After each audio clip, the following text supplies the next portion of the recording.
Seems like in every safari, there's always a moment where I'm sure I'm about to die. This is that moment.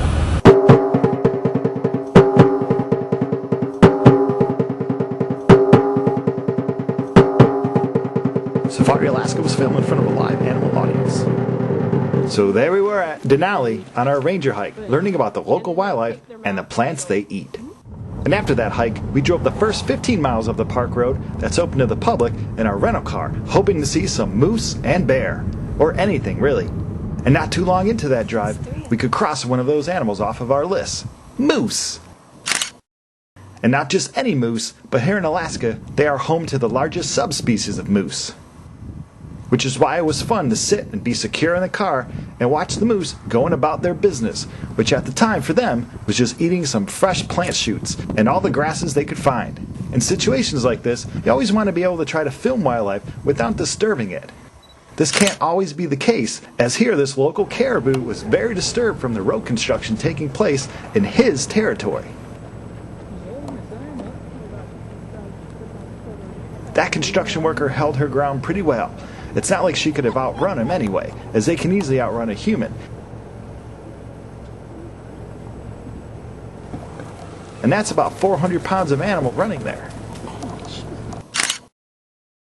So that is why I'm not sure why these people felt the need to get closer to take a picture. And also the need to block my perfect shot, dude. Oh well.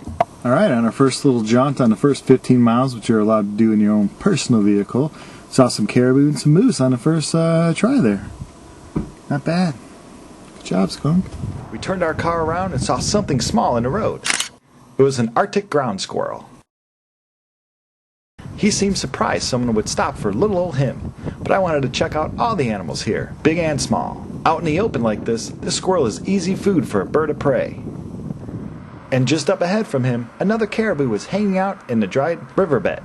Many people refer to these animals as reindeer, but if you see one in the wild, you know, the ones that broke away from working with Santa, they're called caribou. We then drove out of the park so we can check into the RV park and hotel near the park entrance. The RV park motel. It's like a communal big room. Then you go into your little room. Room 101. There's the pudding. There's the potty. There's the pudding. There's the TV. We slept in our little room, and before we knew it, I was out in the car waiting for Puddin' at 6:12 a.m. And as soon as she comes, we'll begin our day. Waiting. So we were on our way into the park early so we could drive the first 15 miles a little bit before we had to hop onto a bus to take us further into the park.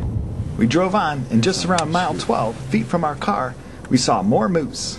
This looked like a bull, a male moose with a female, a cow, and their offspring. It was cool to be able to sit there all alone.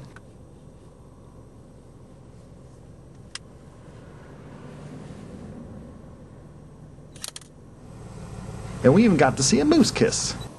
How sweet. Animals work a lot off of smell. And that is why often, even your little pets at home will come close to you for an Eskimo kiss. At mile 15, we stopped for a break. Alright, when you wake up early, you kind of have the first 15 to yourself.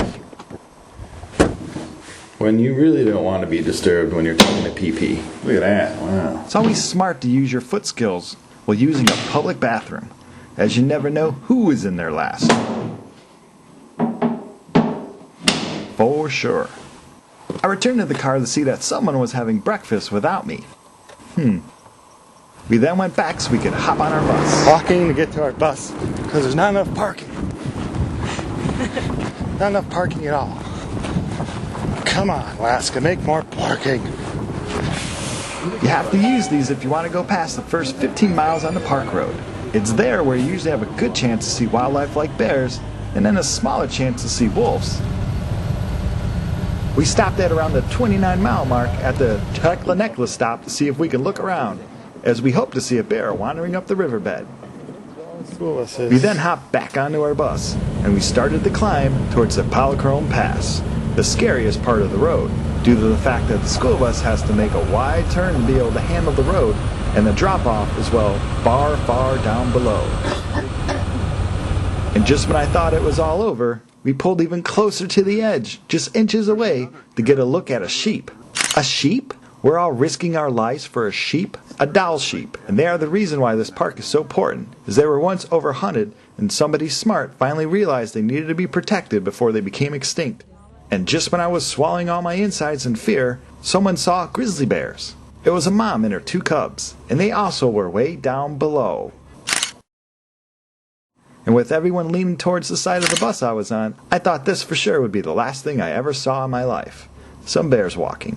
I put my fear aside and I got a few quick shots from far away.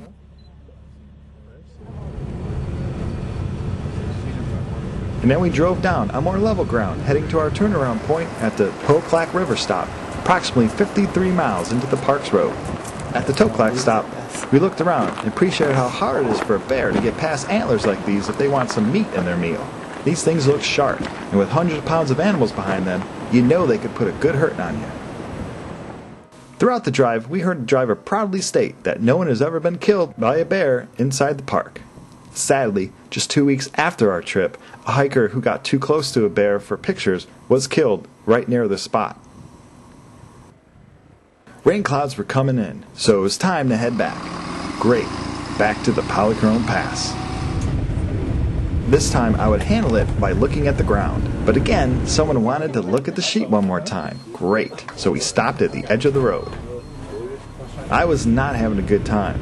Puddin'? Well, she was. We pulled up again to the stop at mile 29 as something caught everyone's eye. Was it another grizzly? Or could it be a squatch? Well, we'll see on our next episode. Thanks for watching this edition of Safari Alaska. For more information about the wildlife featured, read the description below. As always, thanks for watching. Moose. Moose.